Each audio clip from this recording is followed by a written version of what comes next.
এই মহিলাটি night dress পরেছিল। 10 বছর ধরে ফৌজে সেনাবাহিনীতে থাকা স্বামীর ফিরে আসার অপেক্ষা করছিল। স্বামী আসার আগেই সে তোয়ালে জড়িয়ে সারপ্রাইজ দিতে বেরোল, কিন্তু ভেতরে আসা ব্যক্তিটি তার স্বামী ছিল না। ভয়ের কারণে সে ফ্রাইং প্যান দিয়ে তার উপর আঘাত করল। মহিলাটি বলল, তুমি আমার হাজব্যান্ড নও, তোমার হাজব্যান্ড মারা গেছে। তার বিশ্বাস হলো না, কিন্তু যেমনই স্বামীর ছবি দেখল সে ফুপিয়ে ফুপিয়ে কেঁদে উঠল। তখনই লোকটি তার ওয়েডিং রিং, বিয়ের আংটি খুলে নিল এবং নিজের এঙ্গেজমেন্ট রিং তার আঙুলে পরিয়ে দিয়ে বলল, এখন থেকে আমি তোমার স্বামী। এটা তার শেষ ইচ্ছা ছিল। মহিলাটির কাছে এটা বোকামি মনে হলো এবং সে তাকে বাড়ি থেকে বের করে দিল। এরপর সে মদে ডুবে গেল।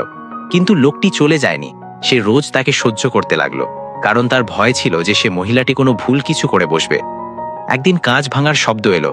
ভেতরে গিয়ে দেখল যে মহিলাটি সুইসাইড, আত্মহত্যা করার চেষ্টা করছিল। নেশার কারণে সে হাত কাটতে পারছিল না।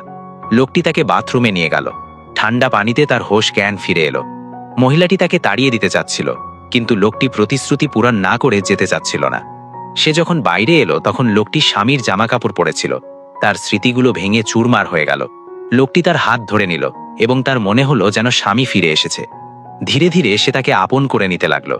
দুজনে একসাথে থাকতে, একসাথে কাজ করতে করতে সম্পর্ক আরো গভীর হতে থাকলো। যখনই তার পুরনো স্বামীর কথা মনে পড়ত, লোকটি ফুল এনে তার মন ঘুরিয়ে দিত। অবশেষে সে তাকে ভালোবাসতে শুরু করল।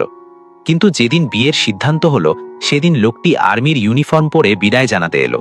সে বলল আর্জেন্ট মিশন আছে এবং 2.5 ঘন্টার মধ্যে বেসে পৌঁছতে হবে। মহিলাটি পথ আটকে দিল, মিনতি করল যেন সে না যায়, কিন্তু লোকটি ভরসা দিল যে সে ফিরে আসবে। তার চলে যাবার পর মহিলাটি সদমে স্তব্ধ হয়ে দাঁড়িয়েছিল।